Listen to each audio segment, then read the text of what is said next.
各位朋友，我先问你们一个问题：你们家里的冰箱顶上现在放了什么东西？这些年我走遍各地讲学，有幸去过很多家庭，冰箱顶上会出现的东西，我说出来你都觉得熟悉。有的喜欢放药瓶，一排排的保健品，吃了一半的钙片、维他命；有的习惯放饼干盒、糖果罐，孩子随手往上一丢；有的放杂物、旧报纸；还有人喜欢放一盆假花，觉得喜气洋洋，觉得这样能招财。还有很多不一样的东西。各位，我今天就是要告诉你，你以为无所谓的这个习惯，正在偷偷损掉你家的财运，甚至损掉你家人的身体状况。不是我在吓你，是易经里面的智慧，是经过一次又一次在真实家庭里验证过的道理。你先不要急着反驳我，也不要觉得我是在讲玄的。今天我讲冰箱，不是教你怎么用，是教你怎么不漏财。有5个用冰箱的禁忌，每一个都在偷你家的钱，放得越久漏得越多。还有一样东西放在冰箱上，不是摆设，不是装饰，是让你的财运直接提升的关键。今天讲完，你回家第一件事就知道该怎么做了。我先从你可能想不到的地方开始讲。古早时代衡量一个家庭富不富，不看存款，不看房子，就看一个东西，米缸。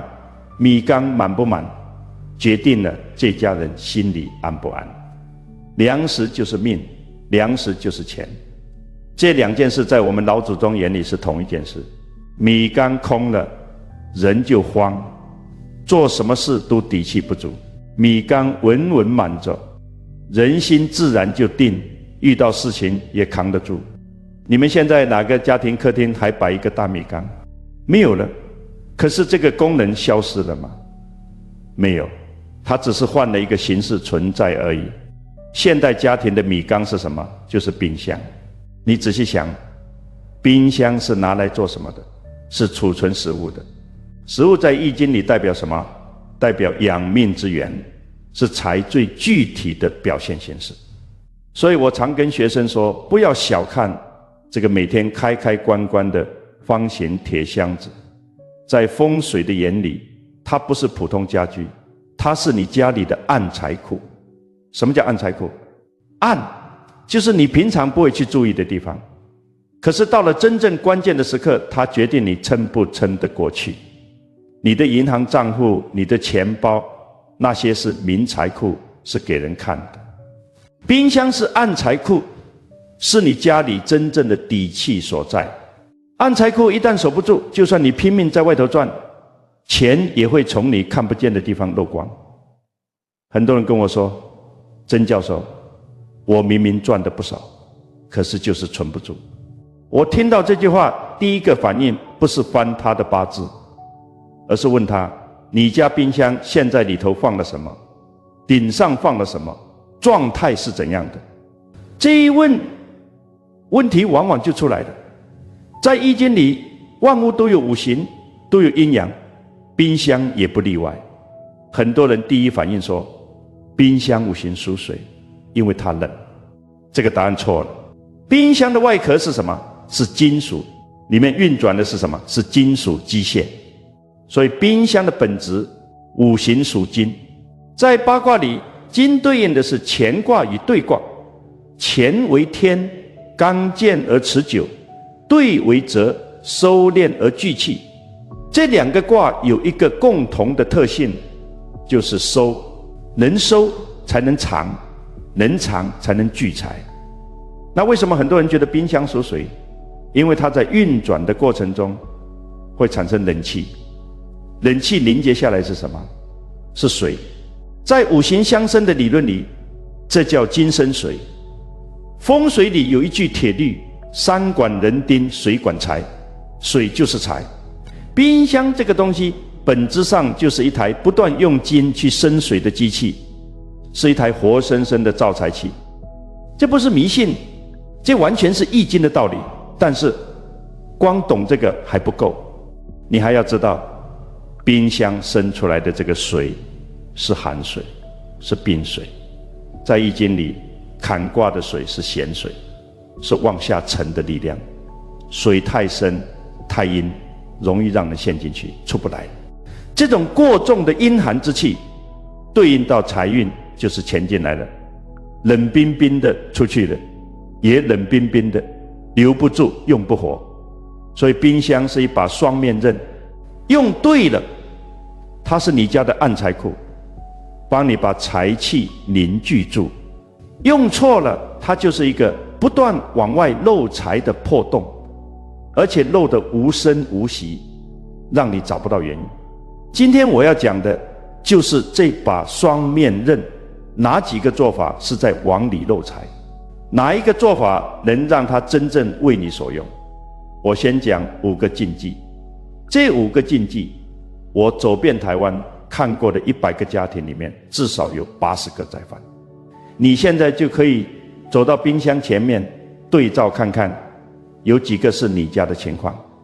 第一个禁忌，冰箱顶上放微波炉或烤箱，这是我看过最普遍也是最致命的一种。很多家庭厨房小，觉得冰箱顶上空着也是空着，就把微波炉往上一叠，说省空间又方便，两全其美。各位，你知道这在五行上叫什么吗？叫水火不容。冰箱里面是冰冷的，属金生水，微波炉；烤箱是加热的，属火。你把一个火炉压在一个金库上面，在五行上叫火克金，在气场上叫水火交战。财库天天在打架，财气怎么可能稳？从物理角度来讲，这个问题也是实实在在的。2台都需要散热的电器叠在一起，热气出不去，2台都加速老化，电费也多耗，这是看得见的损失。但看不见的损失更严重。这种乱掉的气场，最直接影响的是家里的女主人。家里莫名出现疲惫感，女主人做事提不起劲，身体3天2头出小状况，钱在不知不觉中流掉。很多时候根本的原因就在这里，在家里的财库上，水跟火每天在那里厮打，整个家的气场不可能安稳。我之前在台中遇过一个开小吃店的老板娘，课后来找我说：曾教授，我生意就是做不起来，身体也一直出状况，说不清楚哪里不对，就是觉得累，提不起劲。我问了几个问题，问到冰箱，他说冰箱顶上不只放了微波炉，还加了一个电热水壶。我当时就跟他说了一句话：你这不是在用电，是在烧你的金库，火一烧，金一化，财气怎么留得住？他回去把东西撤掉。不到半个月，他说店里进账明显好转，自己的精神状态也改善了很多，整个人轻松不少。这就是气顺了。第2个禁忌，冰箱顶上堆满瓶瓶罐罐，这种就是我一开始说的，你们心里都有数的那一种。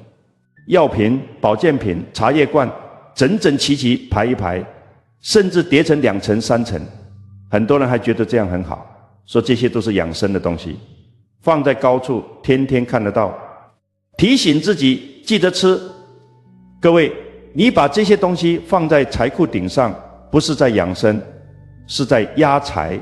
在易经里，这叫艮卦过重，艮为山，山是静止的，静止的东西压在财库上，钱当然动不了。这种家庭最典型的感觉是，事情永远差临门一脚，快要成了，卡住，薪水刚进账，马上有事情把钱花光，努力了很久，就是感觉在原地转。这不是命不好，是财库被压住了，气路不通。尤其是药品和保健品，这里我要特别说一句，药是什么？是用来对付疾病的东西，它本身带有一种有病的气，你把这个气放在财库顶上，在无形中是在告诉天地，这个家是带病的状态。财库带病，财气自然不旺。把这些东西挪开，放进收纳柜里，财库才能清明。台南有一个做进出口贸易的老先生找我来谈，说生意最近一直卡，款项收不回来，合作伙伴也出了问题，搞得他焦头烂额。我问他家里有没有什么最近新添的东西，他想了想说冰箱换了一台大的，顶上现在可以放更多东西，所以他老伴就把平时吃的一大堆保健品全摆上去了，整整摆了2排。我说那些东西今天就挪走。他问真的有关系吗？我说你试试看，3个礼拜之内给我回复。20天后他打电话来说那笔拖了很久的款，对方主动联络说要结清。另外一个卡住的合作案也有了新进展，说整个人都松了一口气。第3个禁忌，冰箱顶上放红色假花或其他装饰假花。很多人觉得红色喜气，觉得这样能招财，还煞费苦心调了一盆看起来很漂亮的假花插在花瓶里，摆在冰箱顶上，觉得家里添了一份喜气。我告诉你，这个做法是双重破财。第一重，假花是死气，真正的气场是从真实的生命力里来的，假花再漂亮都是一口死气。在风水里，以假乱真，天地不容。你在财库上放死气，等于在告诉天道，这户人家的财运已经停摆了。第二重，红色属火，火克金，你的财库本质属金，你在上面放一盆红色的东西，是在持续不断地克你的财库。这种情况最容易引来投资出问题、合作破局，或者一连串莫名其妙的破财事件。每次都不大，但加起来让你喘不过气。你摆的是假的喜气，收到的是真的损失。有一个台北做建材生意的学员来找我，他说这2年流年不利，生意谈好的合约突然作废，车子无端被追撞，就连在家喝水都能卡到牙缝。他太太身体也开始垮，脸肿，精神萎靡，看了好几个医生都没什么起色。他说他已经快撑不下去了。我听他说完，问了他一个问题，你家里最近有没有动过什么大件的东西，或者添过什么摆设？他一拍大腿说半年前换了一台大冰箱，因为老伴喜欢，还在冰箱顶上放了一盆红色的塑胶花，觉得招财。我当下告诉他，今天回家第一件事就是把那盆花拿掉，然后按照我说的方法换上一样对的东西。第2天下午他打电话来，声音抖着说拖了半年的一笔货款，上午突然主动汇过来了。他太太早上起床，脸明显消肿了，精神好了很多。这不是神话，这是气场调顺了之后天道给的回应。第4个禁忌，冰箱正对大门，或者摆在气流直冲的走道上。财库要的是稳，稳才能藏得住。你把冰箱放在大门正对的位置，或者放在家里人来人往、气流最乱的走道上，这在风水里叫财库当冲。冲就是冲散，是把财气打散的力量。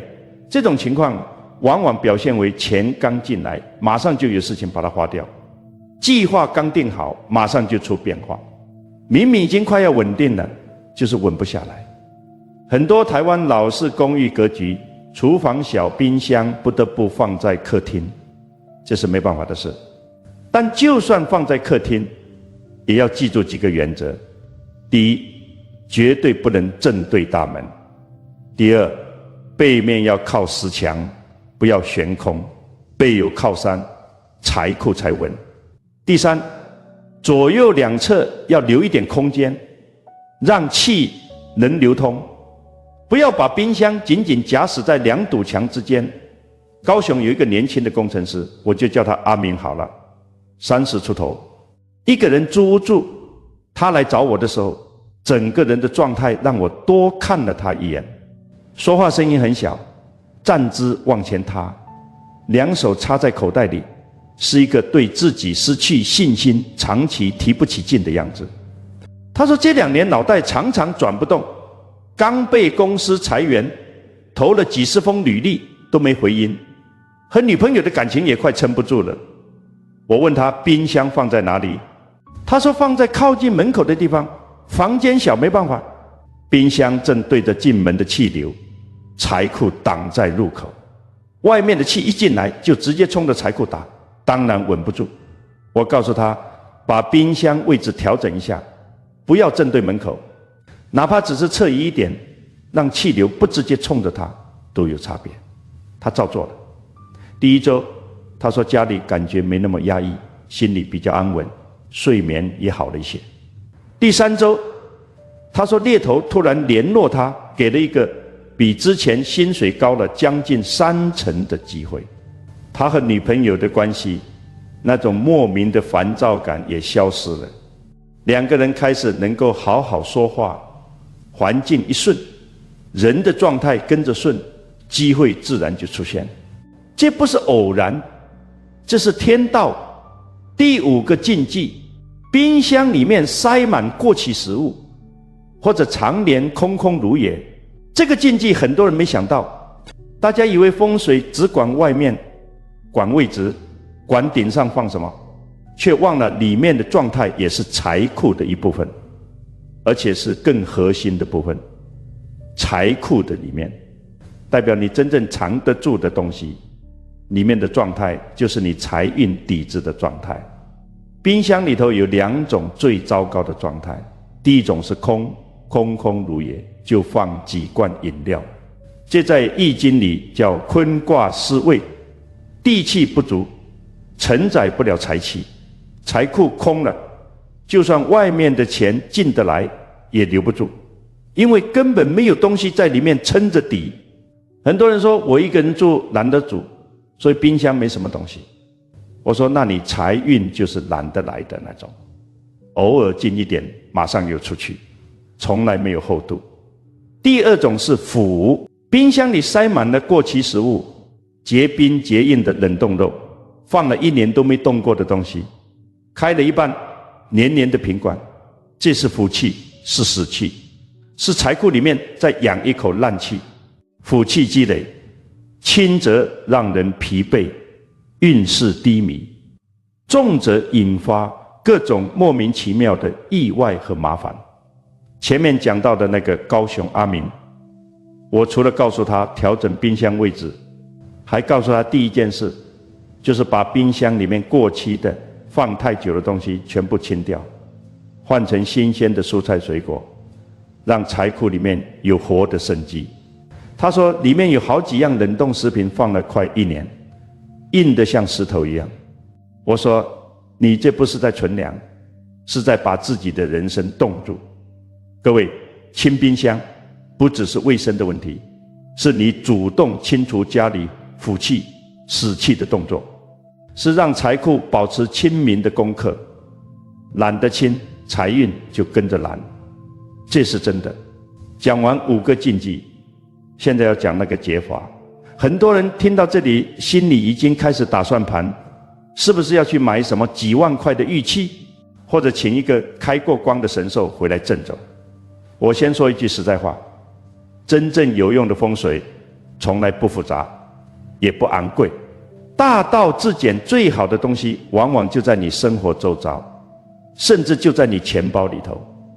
我今天要告诉你的这一物，不是什么稀奇古怪的东西，你现在就能做到。材料就在你家里，就是一个红包，里面放6枚硬币。你先别急着笑，先把这个道理听完，你再笑不迟。我先从数字开始说，为什么是6？在我们老祖宗留下来的《河图洛书》里头，有一句话叫做“天一生水，地6成之”。这句话什么意思？天一是水的起点，是水气诞生的源头。第六是水的层数，是水汽汇聚成库，真正凝固成财的那一步。一生六层，这是水从无到有，从散到聚的完整过程。六这个数字在五行里代表的是水气成库，是财气从流动变成收藏的临界点。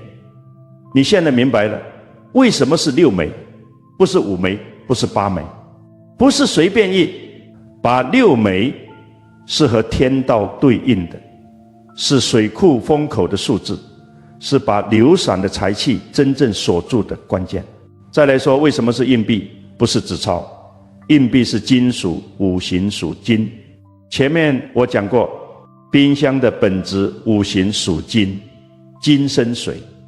冰箱是一台造水的机器，是你家里的暗财库。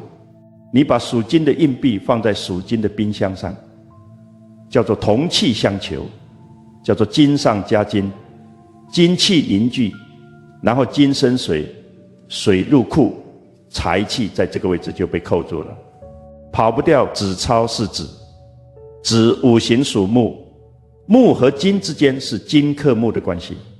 你把纸钞放在金的财库上，是在让财库克自己放进去的东西，财气进得来，留不住，会被慢慢耗散掉。所以一定要用硬币，不能用纸钞代替。硬币还有一个特性，就是圆。圆代表什么？代表圆满，代表没有缺口，代表财气不会从边角漏出去。古钱币外圆内方，外面是天道的圆融，里面是做人的方针。这个设计不是随便来的，是老祖宗把天地的道理注进去了。现代硬币虽然没有方孔，但圆的形制保留下来了，圆满聚财的气依然在。那么具体要用哪几枚硬币？最理想的组合是用6枚新台币硬币，面值1元的。为什么选1元？在河图洛书里，天一生水，一是水的起源之数，也是万物生发的起点。你用6枚1元，6乘以1，是在把天一生水和地6乘之这2个数字同时激活，让它们在这个位置形成完整的水库格局。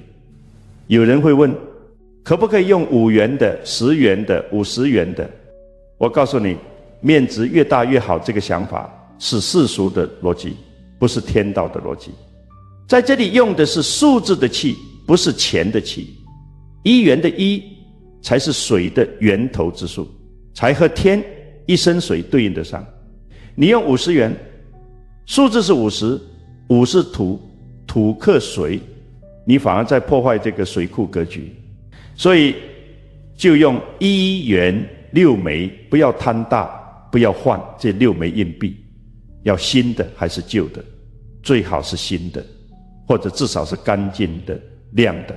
新硬币代表新的气场，是没有被旧的能量污染过的。旧硬币如果用，要先用清水冲洗干净、晾干，让它的气场复位，再放进红包里。破损的、有缺口的硬币绝对不能用。破损之金是废金，不能聚气，放进去是在往财库里掺杂质。现在说红包，为什么要装在红包里，而不是直接把6枚硬币摆在冰箱顶上？红色在五行里属火，火克金，你直接把金放在外面，红色会克它，这个力量就散掉了。红包是用来包住这股金气的，是给这6枚硬币一个封口，封口了，气才锁住，才不会散溢出去。而且红包本身有一个很重要的象征意义。红包是什么？是给的东西，是祝福，是喜庆。你用红包来装这6枚硬币，是在告诉天地，这是我主动为这个家准备的财气种子，是我有意识的在财库里种下的东西。天道感应的就是这份主动，这份有意识。红包口要封好，不要开着，开着的红包气是往外流的，封好的红包气才是往里聚的。封口的方式不拘，折好压住就可以，或者用一小段胶带封口都行。放的位置要放在冰箱顶上靠内侧，靠墙的那一端。为什么靠内侧？内侧是背靠石墙的方向，背有靠财库才有根。靠外侧是悬空的方向，财气容易从那个方向流散出去。记住，财库要的是背有靠山，靠墙的那一侧才是聚气的位置。放好之后，不要随意移动，不要隔几天就拿起来看看里面有没有变化，不要当玩具。你一直去动它，气场就一直被打断，财库的气就稳不下来。放好了，就让它在那里，它自己会做它的事。那么多久要换一次呢？每隔12个月，在正月的时候把红包取出来，把里面旧的6枚硬币拿出来，换上6枚新的硬币，装进新的红包，封口放回原位。这叫定期更气，是让财库的气场保持活跃不陈旧的动作。换下来的旧硬币可以当作日常零钱正常使用。他们已经在财库里待过1整年，身上带着聚过的财气，花出去也是在把好的气场往外散播。你觉得太麻烦吗？1年1次，把这5分钟当成你给家里财库做的1次保养。1台车你都知道要定期保养，你的暗财库难道不值得这5分钟？现在我要告诉你，这个方法放下去之后，最先感受到的变化通常是什么？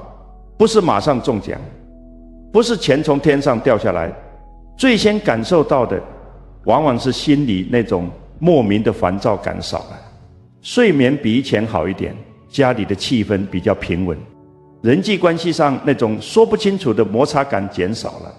这些是气场开始顺了的信号。气一顺，人的状态就跟着顺，人的状态顺了，做决定的时候眼光比较准，说话比较有底气，遇到机会反应比较快，抓得住。这才是财运真正开始转的过程。不是一夜暴富，是一步一步的把漏出去的财气收回来，把原本应该属于你的东西慢慢的引导回来。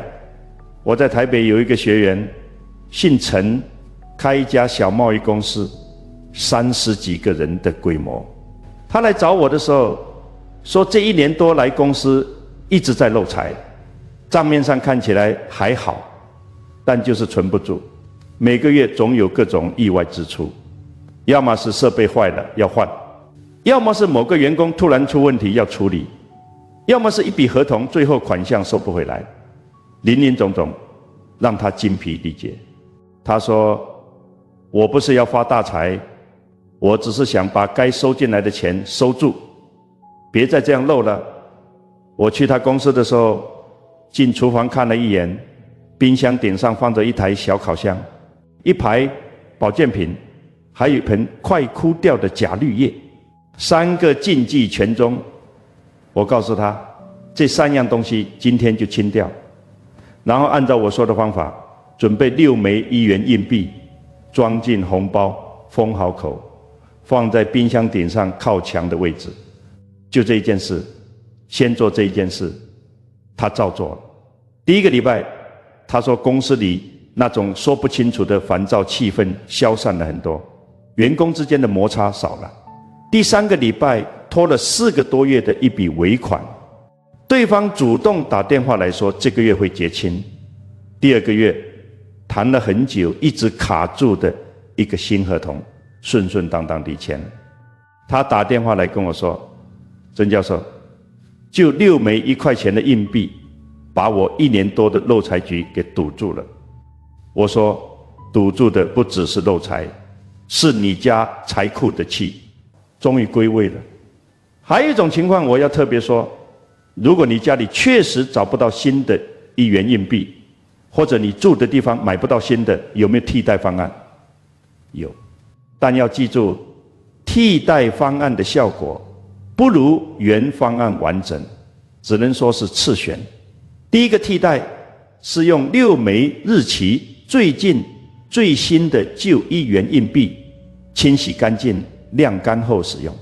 旧币气场有之前的残留信息，清洗是在净化，让它尽量恢复中性，再入红包。第二个替代是找6枚其他干净完整没有缺损的金属硬币，但要注意不能用5元，不能用50元。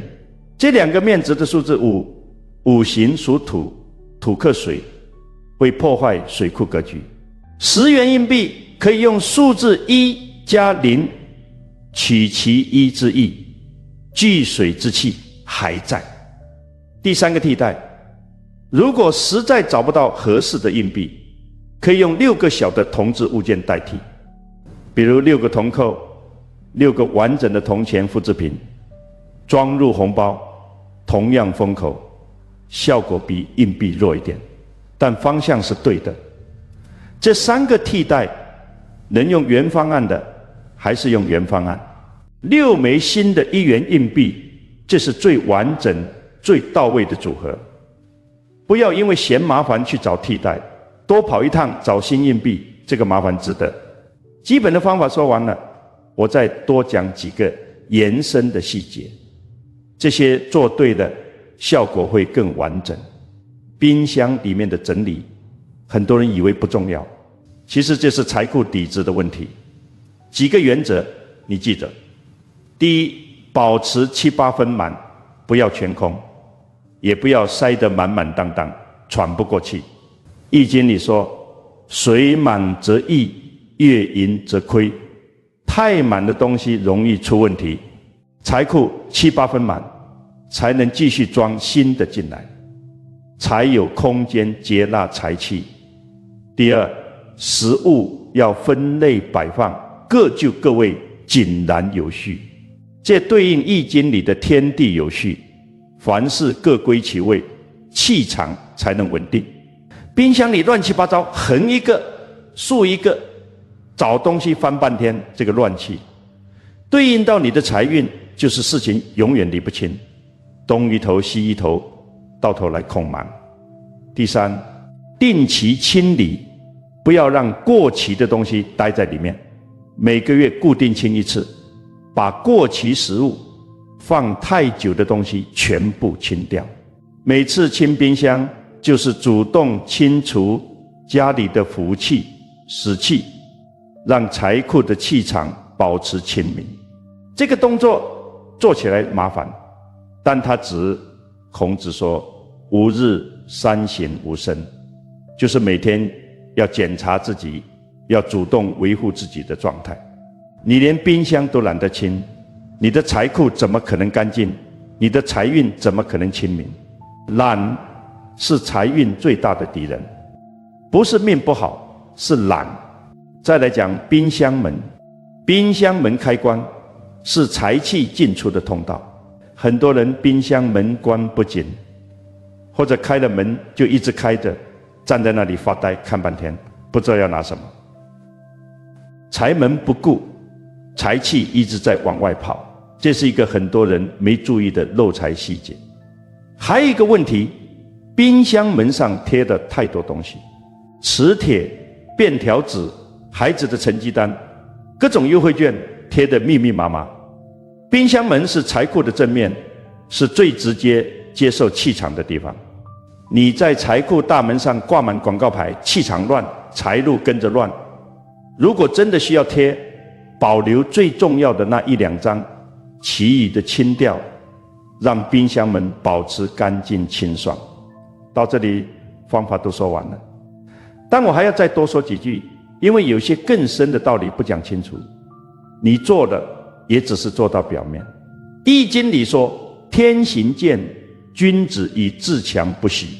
天道是运动的，是永远不停歇的。一个人要顺着天道走，自己也要是动的，是活的，是持续精进的。你把冰箱调好了，把红包硬币放好了，这是把外在环境调顺了。是把气场调顺。但你自己这个人，你做人的方式，你对待家人的态度，你处理事情的格局，这些才是决定财运能走多远、走多稳的根本。这些年看过太多这样的情况，有些人把所有风水都做到位了，家里干净亮堂，冰箱摆得一点差错都没有，可是财运还是起不来。这种时候我通常只问他一个问题：你最近对身边的人好不好？10次有9次他会沉默一下，然后慢慢说出一些事情来。易经里有一句话：积善之家必有余庆。这不是在说大道理，是在描述一个真实的现象。一个人真心对别人好，真心帮人，不计较，不算计，这种人身上有一种气，就叫他正气。这种气会吸引好的人来，吸引好的机会来，就算他家里的风水差一点也无所谓，因为他这个人本身就是一个磁场，财气绕着他转。反过来也是一样，对自己身边的人刻薄，对父母不耐烦，对朋友斤斤计较，这种人身上也有一种气，这种气会把好的东西推开。风水能帮你调的是外在的环境，是气场的流动，但你这个人本身是什么状态，只有你自己能调。说到这里，我想多说一件事，这件事和冰箱有直接的关系，但很多人没想到，冰箱在风水上不只管财，还管家里的凝聚力。一个家庭为什么要一起吃饭？吃饭这件事，说到底是把一家人凝聚在一起最自然的方式。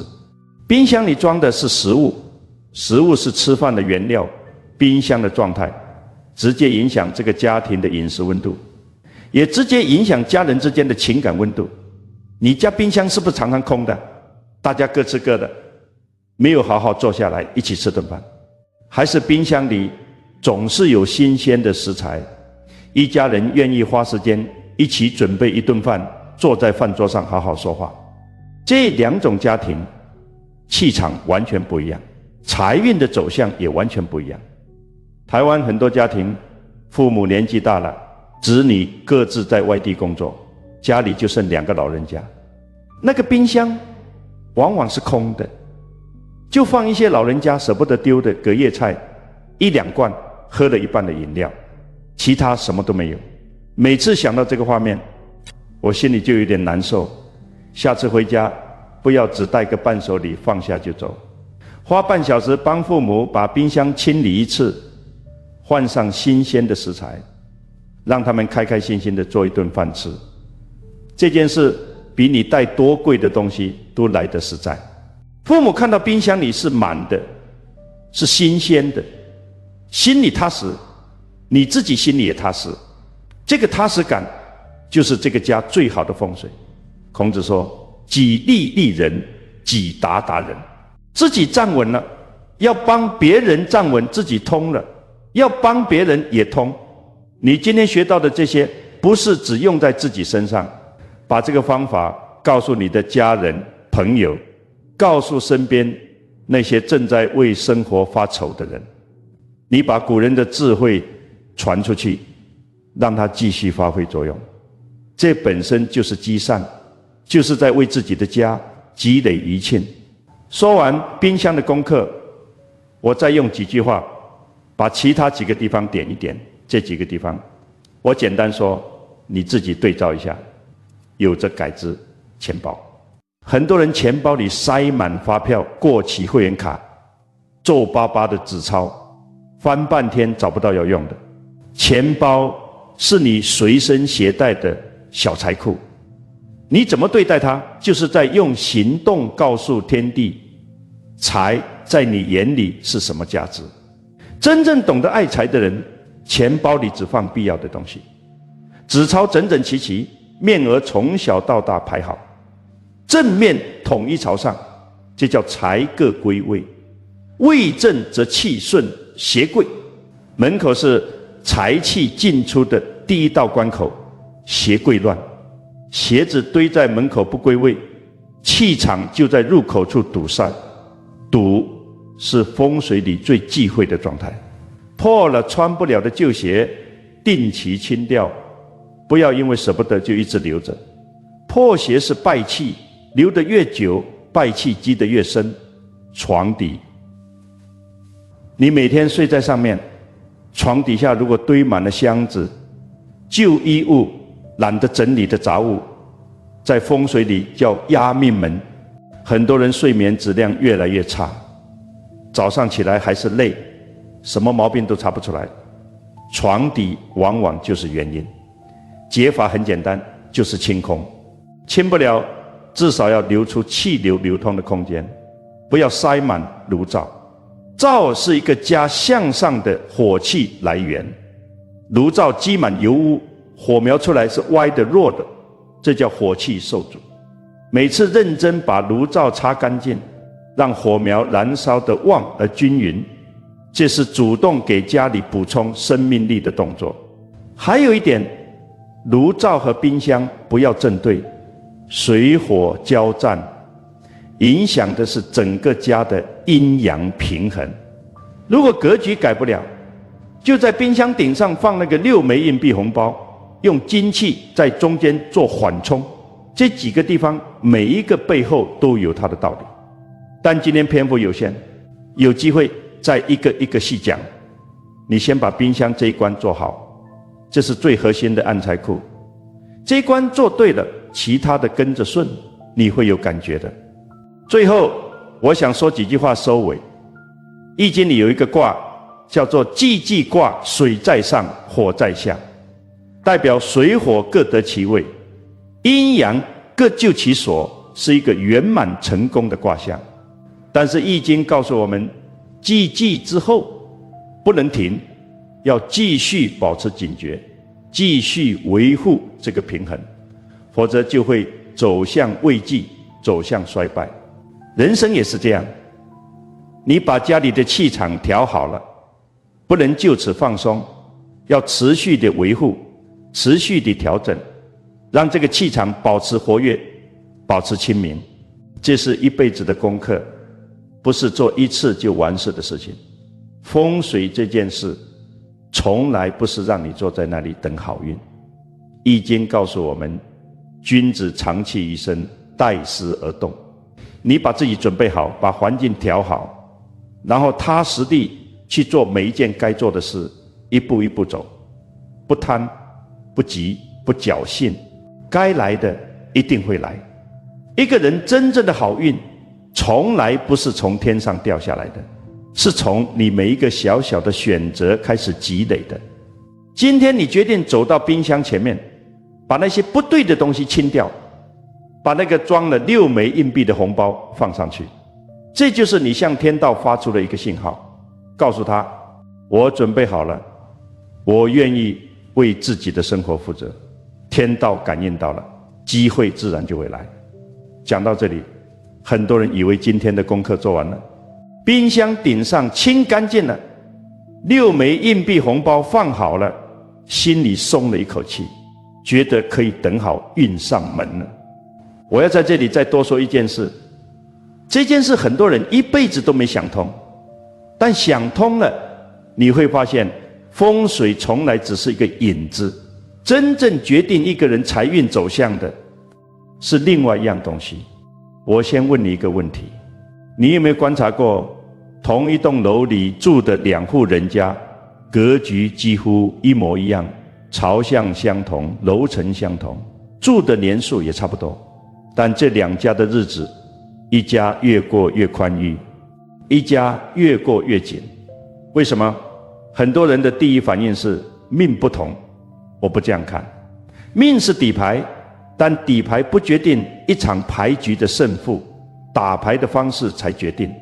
易经里讲，命由天定，运由己造。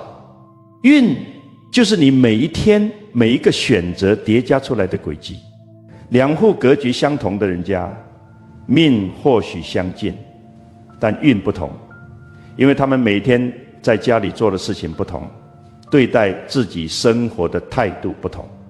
我这些年走遍各地，看过太多家庭，慢慢发现一个规律：真正财运持续走旺的家庭，不是因为他们请了多厉害的风水师，不是因为家里摆了多少开过光的东西，而是因为这些家庭里有一个共同的习惯，一个几乎没有人注意到，但在易经里有非常深厚根据的习惯。这个习惯叫做固定时间开冰箱。你先别觉得我在开玩笑，听我把道理说完。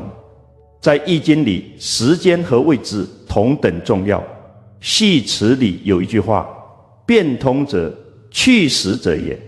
顺应时机去行动，才能把气场的力量用足。我们前面说，冰箱是暗财库，财库的气是需要被激活的，不是你放好了6枚硬币就永远自己在那里运转。它需要你有意识地与它互动，去触动它，去让它知道这个财库的主人在认真过日子。什么叫固定时间开冰箱？就是每天早上在固定的时间，主动去开一次冰箱，看一眼里面的状态，确认食材是否新鲜，确认摆放是否整齐，然后轻轻把门关上。整个动作不超过1分钟。为什么是早上？在12时辰里，卯时是早上5点到7点，辰时是早上7点到9点。卯时是日出之时，是阳气出生、万物苏醒的时刻。易经里对应震卦，震为动，为启动，为新的一天生机开始的那一刻。辰时前面讲过，是水库的时辰，是水气汇聚成型的时间。你在这个时段主动打开财库，是在用一天最好的阳气去触动你的暗财库，是在告诉天道，这个家今天开始运转了，主人是清醒的，是在认真经营自己的生活的这个道理。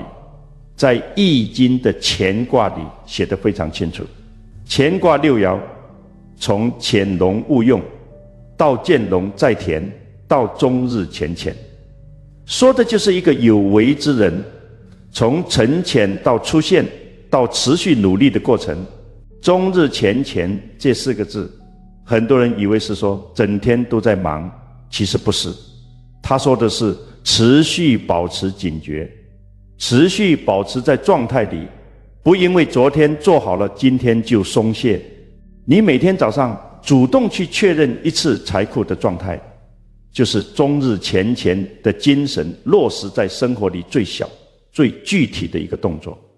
这个习惯，我在台中有一个做布料生意的学员，我就叫他阿秀好了。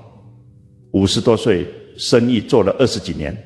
他来找我的时候说，这几年生意还过得去，但就是感觉撑着，没有突破，每年做来做去就是那个数字，上不去也下不来。我问他平常有没有什么固定的生活习惯，他想了想说没有什么特别的。我告诉他，从明天开始，每天早上7点半主动去开一次冰箱，看一眼里面，确认一下，然后关上。他问我，就这样。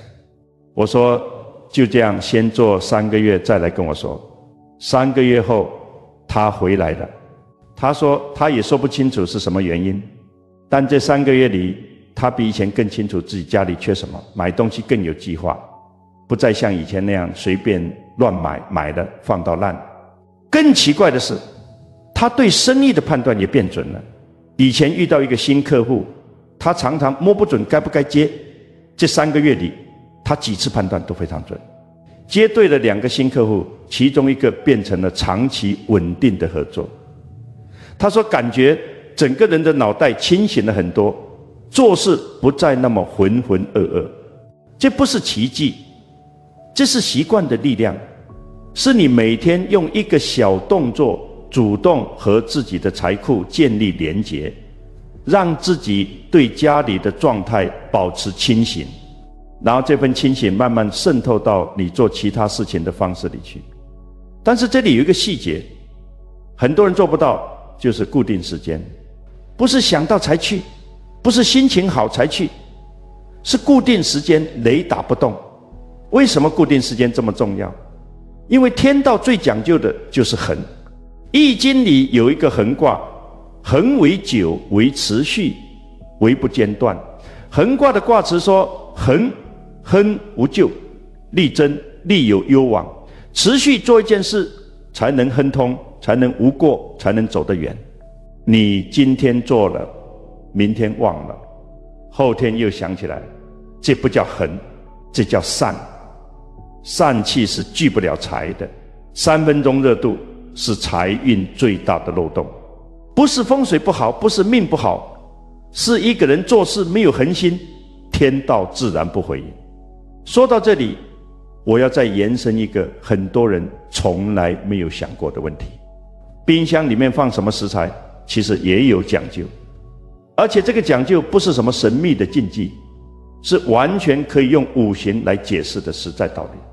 前面我说过，冰箱是金生水的造财器，它生出来的水是寒水，阴气偏重，要让这个寒水活起来，变成流动的财气，就需要在里面放有生命力的东西来调和。什么东西最有生命力？绿色的叶菜。绿色属木，木能疏通，能生发，能把凝固的寒气打散，变成向上流动的活气。你的冰箱里如果长期有新鲜的绿色叶菜，在风水上叫寒库逢木，冰箱里的阴寒之气被木气接住化开，整个暗财库的气场就从死水变成活水。反过来，如果冰箱里全是肉类、熟食、隔夜菜，没有任何绿色的活物，这叫纯阴无阳。财库的气是沉的、暗的、不流动的。这种家庭的财运特征是钱守得住但不增长，守成有余，进取不足，做事缺乏突破的动力，人也容易沉闷，缺乏活力。所以每次去菜市场买一把青菜放进冰箱，不只是为了吃，是在给你的暗财库补充木气，是在主动调和里面的阴阳平衡。这个道理说出来简单，但真正理解它的人不多。因为大家都以为风水是摆东西的事，却忘了日常生活里每一个细节都在参与气场的构成。还有一样东西，我建议每个家庭的冰箱里都要有，就是鸡蛋。鸡蛋是什么？是生命的起点，是一个完整的能量体，外圆内满，没有缺口。在五行里属土，土能承载，能稳固，能把各种气场兜住。